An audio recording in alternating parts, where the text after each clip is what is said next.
కేటీఆర్ ఒక కామెంట్ చేశారు, దేశంలో కేసీఆర్లో మరే నేత కష్టపడలేదు, రాష్ట్రాభివృద్ధి కోసం రక్తాన్ని రంగరించారు, విధ్వంసమైన తెలంగాణను వికాసం వైపు నడిపించారు అంటూ ఉన్నారు. సో పదే పదే కేసీఆర్ గురించి, బీఆర్ఎస్ పార్టీ గురించి ఆ పార్టీ నాయకులు చెప్పుకోవడంలో ఉన్న అంతర్యం ఏంటి, దీనిలో ఉన్న రాజకీయ కోణం ఏంటి? అంటే ఇప్పుడు రాజకీయంగా తమ ప్రభుత్వ హయాంలో జరిగినటువంటి పనులు, తమ నాయకుని ప్రత్యేకతలు ఏ పార్టీనే చెప్పాల్సిందే కదా.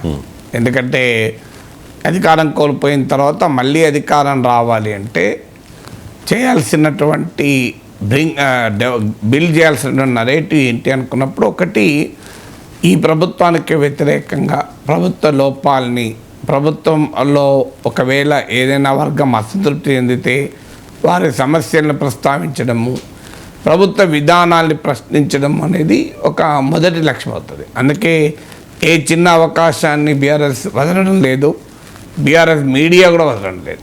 ఇప్పుడు ప్రజాపాలన దరఖాస్తులు ఎక్కడో రోడ్డు మీద పడ్డాయంటే దాన్ని 4 రోజులుగా వారు మీడియాలో పెద్ద కథనాలు వేసి నడుపుతున్నారు. అలాగే హామీల అమలు పైన నిరంతరం ప్రశ్నిస్తూనే ఉన్నారు. సో శ్వేతపత్రాల మీద ప్రశ్నిస్తున్నారు. ఇలా రేవంత్ రెడ్డి ప్రభుత్వము, కాంగ్రెస్ ప్రభుత్వము చేస్తున్న కార్యక్రమాలని నిరంతరం ప్రశ్నించడం అనేది, ఆ రకంగా ఒక బలమైన ప్రతిపక్ష పాత్ర పోషించడం ద్వారా మళ్ళీ అధికారంలోకి రావాలన్నది మొదటి లక్ష్యం.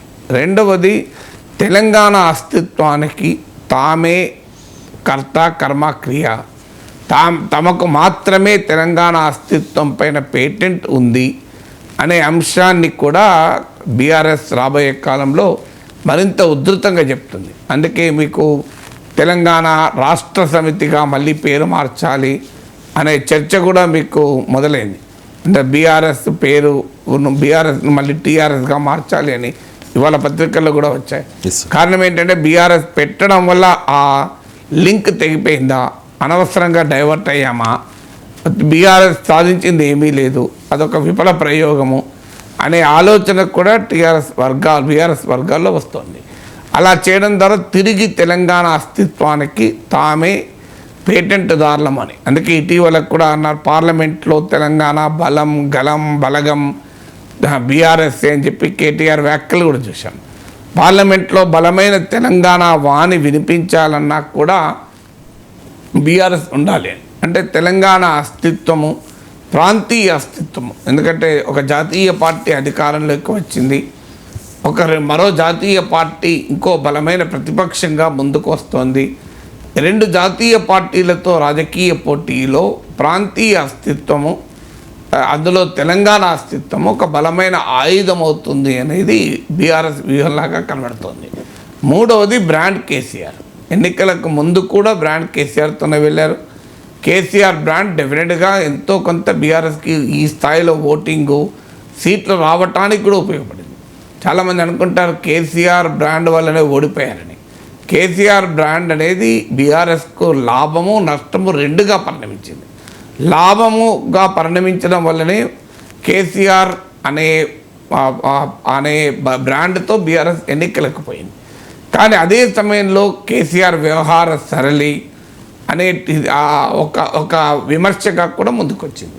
అందువల్ల ఇప్పటికీ కూడా బ్రాండ్ కేసీఆర్ బీఆర్ఎస్కి ఒక పెద్ద అసెట్. సో అందువల్ల ఆ బ్రాండ్ కేసీఆర్ను ముందుకు తీసుకురావాలని, కేసీఆర్ వర్సెస్ రేవంత్ రెడ్డి అనేటువంటి ఒక నరేటివ్ బిల్డ్ చేయాలని, అంటే జాతీయ స్థాయిలో మోడీ వర్సెస్ రాహుల్ అన్న నరేటివ్ని బిల్డ్ చేసి కాంగ్రెస్ను బలహీనపరచాలని బీజేపీ లక్ష్యంగా పెట్టుకుందో, రాష్ట్రంలో కూడా ఓడిపోయినా కూడా కేసీఆర్ వర్సెస్ రేవంత్ రెడ్డి అనేటువంటి ఒక నరేటివ్ బిల్డ్ చేయాలి. అందుకే ఈ మధ్య కేటీఆర్ స్టేట్మెంట్ కూడా ఇచ్చాడు, సీఎం కన్నా కూడా 3 అక్షరాల కేసీఆరే బలం, పవర్ఫుల్ అని చెప్పి.